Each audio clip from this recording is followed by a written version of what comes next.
আমরা রাতের খাবার সব সেরে নিয়ে চলে এসেছি মায়ের কাছে। এখন আমাদের মা আমাকে জামাটা চেঞ্জ করতে দেবে। আর দেখো চেঞ্জ করে দেওয়ার পর আমরা ন্যাংটো হয়ে গিয়েছি। এখন এত গরম কি বলবো, খুবই গরম। তাই জন্য দুই ভাই ন্যাংটো হয়ে গিয়েছি, প্যান্ট পরিনি। এবার ঘুমাবো, আমরা অনেক রাত হয়ে গিয়েছে। তো চলো, আমার মা টাকা বাচ্চা বিছানা করে দিয়েছে, একটুখানি আমার মায়ের কাছে আমরা একটু আদর খাচ্ছি। শোনো শোনো, তোমাকে একটা কথা বলি।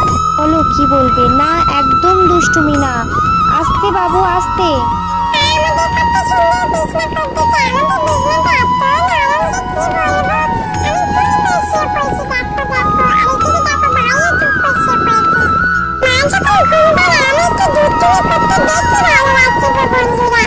দেখো এখানে এত ঠান্ডা, তাও আমার ভালো লাগছে।